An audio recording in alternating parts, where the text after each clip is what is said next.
South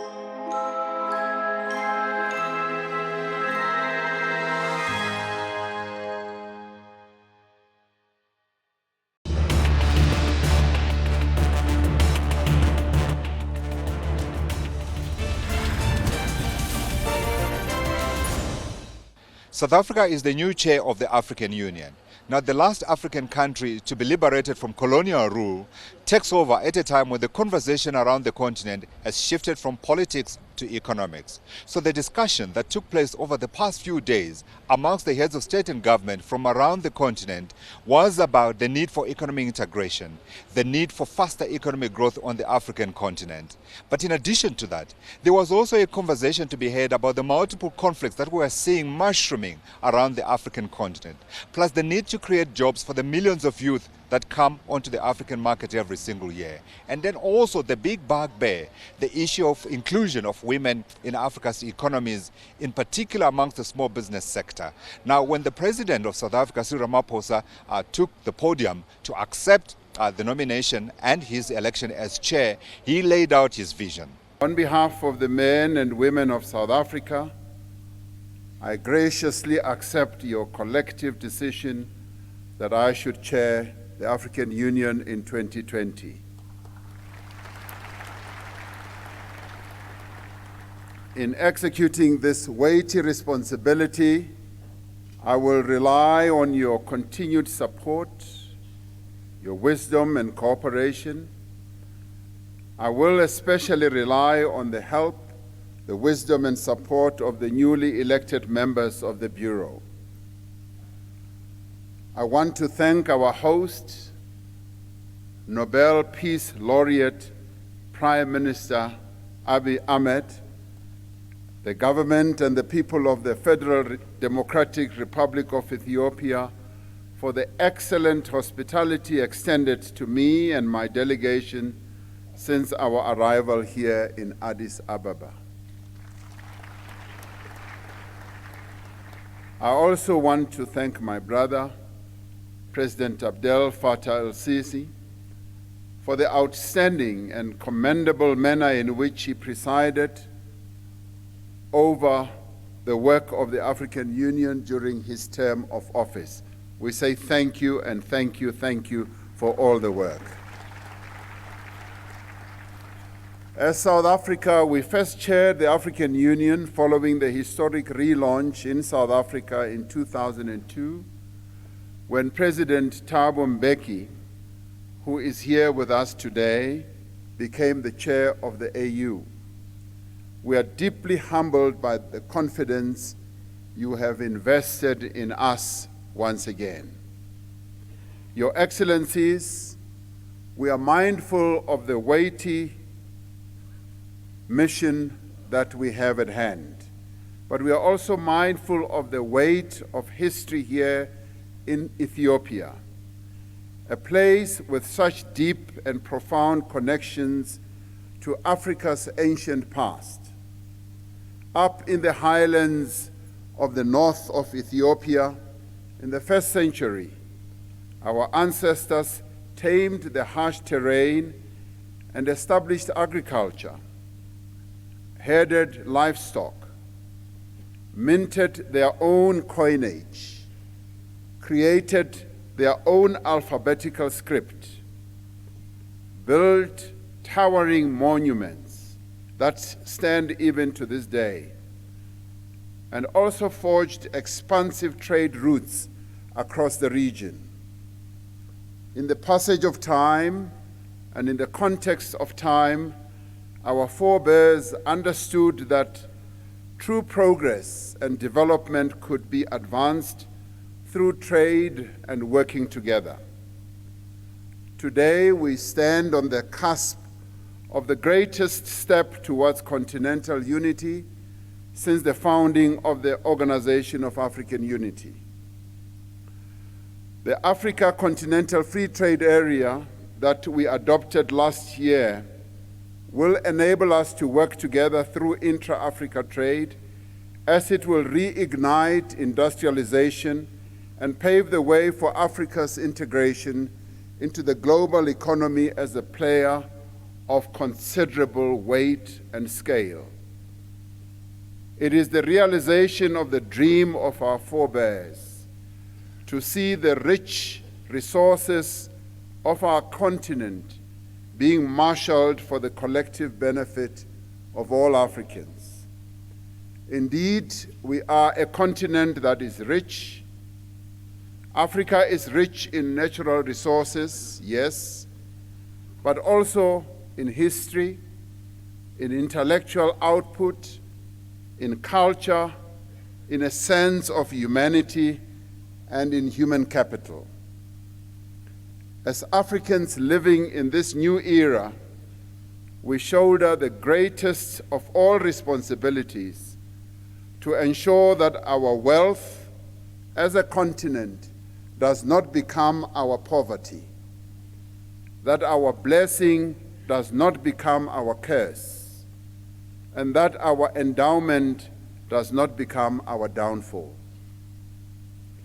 It is to us that the task has fallen to build an Africa that is prosperous and at peace with itself, an Africa that is capable of achieving the aspirations that this august body set out in Agenda 2063. Minister Naledi Pandor, the lead minister for the South African delegation, spoke to us on the key issues and the agenda South Africa is bringing to the table as chair of the AU. So our key areas would be addressing the conflicts, bringing parties together, trying to get negotiated outcomes in Libya, making sure in South Sudan we implement the comprehensive agreement.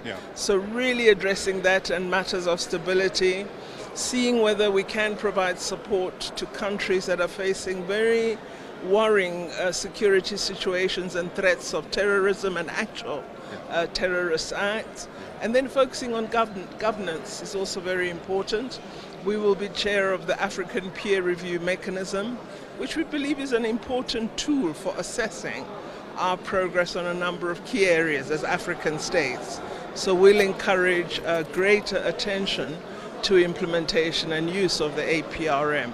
Absolutely. You couldn't have chosen a more difficult task, isn't it, given the proliferation of conflicts around the continent, in particular over the past few years after the setting up of a goal to try to actually reduce them. New initiatives that you'll be taking to try to ensure that you bring down the number of conflicts on the continent and enable trade to take place. Well, I think President Ramaphosa is known as a great negotiator, so we hope he's going to bring his skills to bear on the continent, as well as really the well-worn practice that if parties are in conflict, it is them who must sit and resolve it. All we can be is a facilitator and a guide as to what is possible. But it is the conflicting parties that in the end must find a solution to ensure we focus on the right things. Because it doesn't help anyone if we are at war. And it is the ordinary population, the people of Africa are tired. They're tired of conflict. They're tired of the lack of development. The time has come for us to focus on them and ensure they enjoy the promise of freedom, which had been articulated to them so long ago. And one of the key things that you are focusing on as South Africa, as the country takes over the chair, is the issue of increasing intra-African trade on the African continent in the context of the Africa Free Continental Trade Area. One of the surprises for many people is that South Africa, as the most industrialized economy on the continent, has not been taken advantage as much as it should be of its position as a producer of goods and services for the continent. Well, South Africa trades with the continent significantly. It is its largest trading partner. However, the biggest investor, dare I say. Absolutely. The key issue, though, is a strong South Africa on its own is no good for the African continent. And that's why the industrialization strategies are so important. That's why the free trade area is a key area of implementation that we should pay attention to. Because if we develop the ability to manufacture, if we industrialize on the continent, if we focus on improving infrastructure, that is increased opportunity for South Africa. But if those things are not happening, then all we have, all the resources, all the ability to manufacture, the ability for technology development, none of it matters if the continent is not equally developed. Key to developing the continent is the adoption of Agenda 2063. South Africa's Minister of Cooperative Governance and Traditional Affairs, Nkosazana Dlamini-Zuma, was dubbed, quote, the mother of Agenda 2063 at the summit, as the initiative was implemented during a tenure as chairperson of the African Union Commission. I'm very happy that now we are not at the stage of discussion, but we are at the stage of implementation. And yesterday we launched the report on progress. So it's clear that we are on the road towards Agenda 2063. And I think countries are doing well. But of course, there are challenges. For instance, some countries have not domesticated Agenda 2063. Some countries do not collect statistics that will allow them to report properly on progress. So sometimes they say zero, but it's not actually zero, it's because they have no data. So we need to address some of those things. We also need to speed up on things like infrastructure. But what is encouraging is that the African Development Bank is also assisting us to implement Agenda 2063. So what we agreed yesterday is that in our report, we must include their work, because their work is also about implementation of Agenda 2063. So I saw a lot of commitment from member states. Day before yesterday, on the 6th, there are 10 countries that came and reported and showed us how they were doing. But 31 countries in all have reported. So it's a sense of joy, but it also reminds us that there is still a lot to be done, because the people on the ground must feel the progress. Absolutely. But for me also, what it does, what Agenda 2063 forced many countries to do, is, if you like, to do an audit of where they actually stand, so they have an idea of the kind of work that's required going forward. What does the AU need to do to continue that work? Yes, in fact, since the AU has developed a dashboard which countries can interact with, they can feed validated that data into that dashboard. It also, for the first time, allows the continent, through its individual member states, but also collectively, to gauge on the progress they are making on the various issues, whether it's health, education, infrastructure, whether it's creating jobs, whether it's emancipation of women, youth employment, so all those things.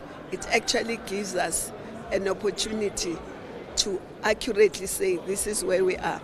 And once you can do that, then countries will be encouraged to do more, so that they can see when there is a collective report, they don't want to be left behind. The Presidential Infrastructure Champions Initiative supports the regional integration, economic development and industrialization within the framework of Agenda 2063, the Africa we want. South Africa, as chair of the African Union, will play an important role in driving this initiative. Africa is indeed diversifying its international partnerships, thus broadening the scope of cooperation with various players around the world. This will create further linkages for us to pursue infrastructure built on a massive scale. There are large infrastructure projects in the pipeline being driven by the PIKI, like the Trans-Maghreb Highway in North Africa, the North-South Road, rail and related infrastructure corridor connecting extensive parts of Southern Africa, as well as the Central Corridor and the Abidjan-Lagos Corridor Highway. The AU has designated some heads of state as champions of trans-boundary infrastructure projects in the following sectors: information and communications technologies, transport, energy, water and sanitation, as well as agriculture. This will enable PICI countries to provide the necessary strategic impetus for infrastructure build in the sub-regions and indeed on the continent as a whole. South Africa champions the North-South Corridor rail project and has over the years successfully convened a number of PICI heads of state breakfasts and luncheons as a precursor to the heads of state government Orientation Committee Infrastructure Subcommittee, where we report on progress to our counterparts and to the AU Summit. We're going to take a quick break. When we come back, we are speaking to key financial players on the plan to try to facilitate faster economic growth across the African continent. We speak to the president of the African Development Bank, Akunumi Adesina, as well as Benedict Orama, president of the Africa Export-Import Bank.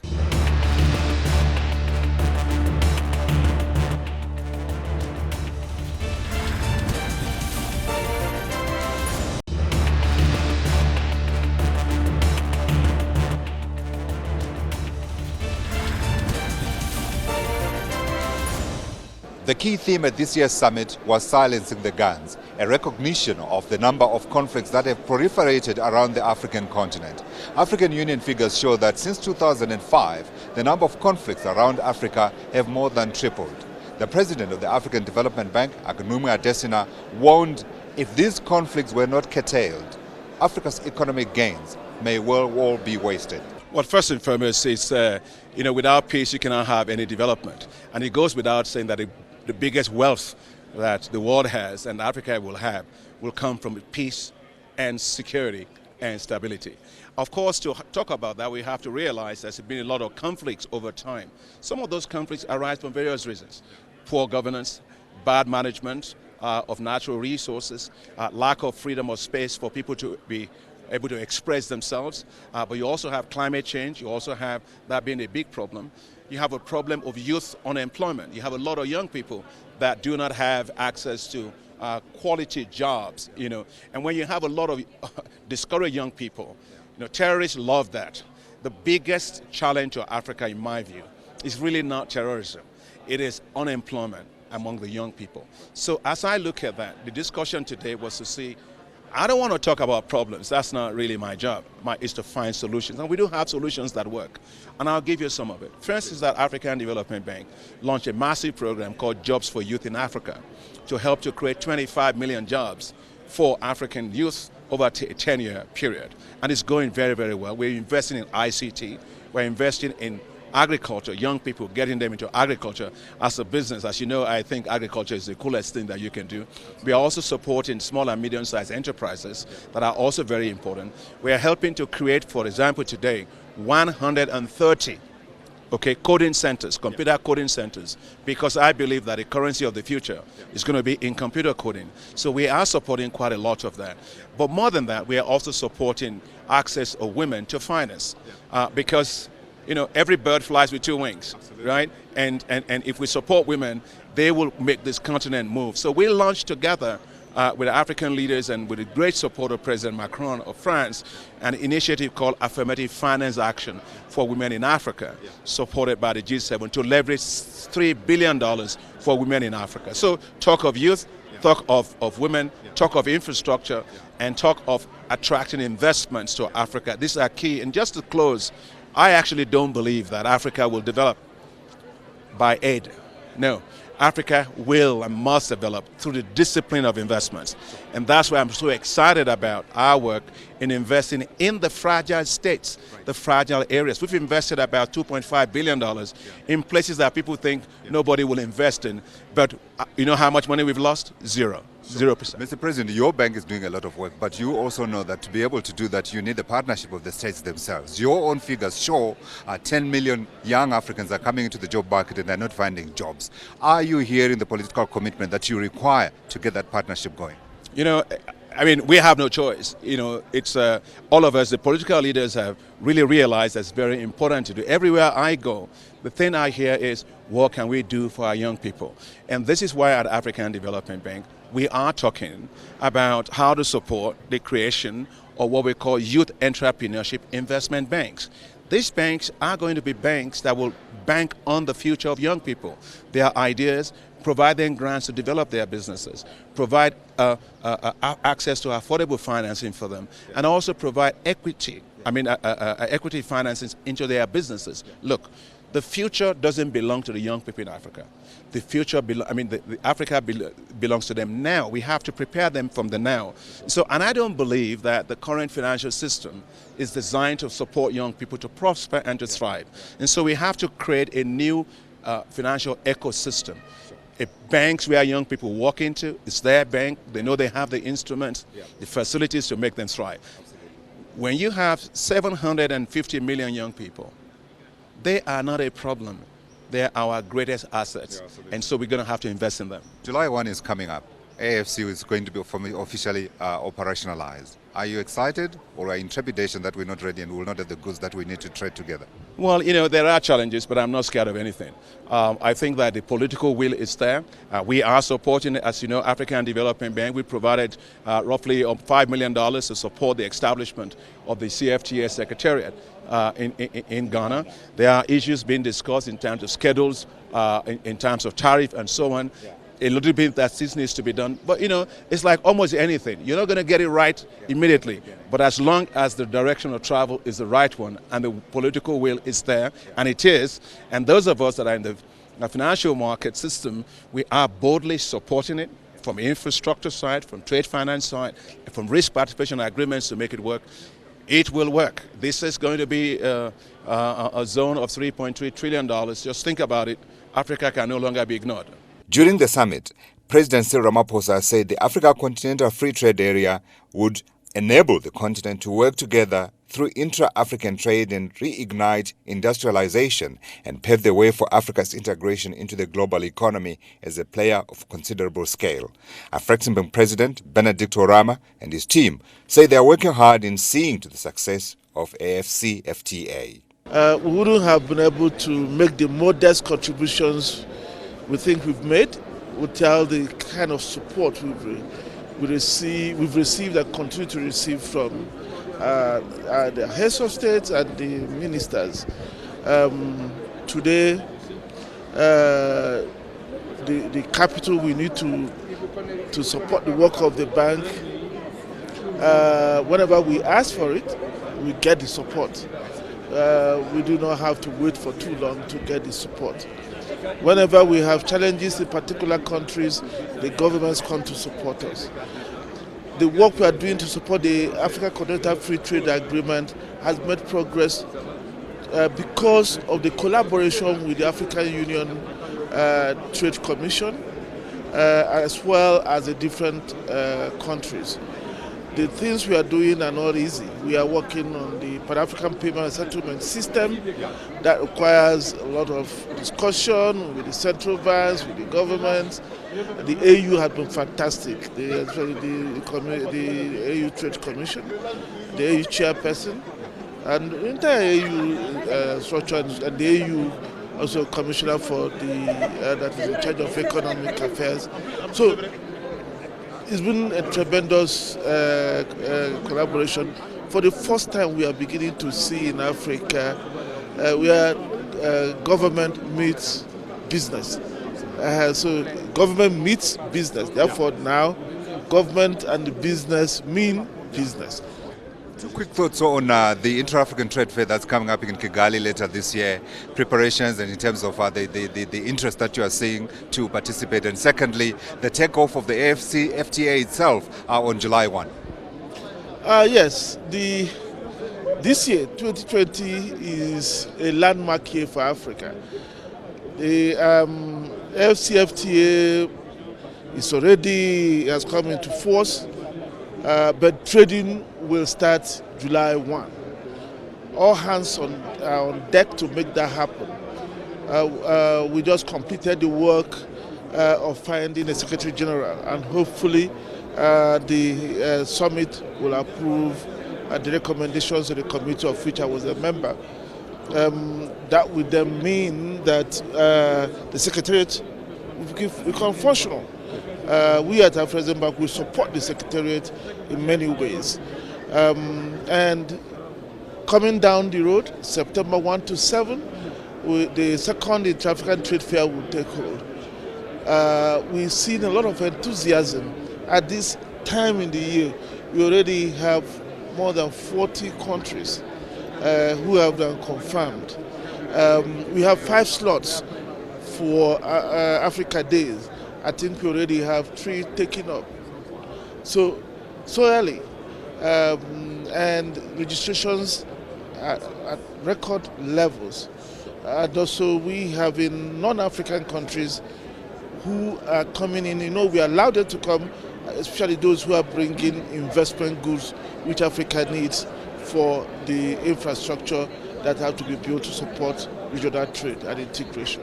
Thank you for joining us from the political capital of Africa, Addis Ababa, where more than 20 African heads of state and government gathered to chart the way forward for the involvement of the private sector in Africa's development. It is also a summit, of course, that will be known for the takeover of the chairmanship of the AU by the President of South Africa, Cyril Ramaphosa. I wonder, a year on, when we come back here, whether we'll be able to point to key achievements of the South African chairmanship. From all of us here, goodbye.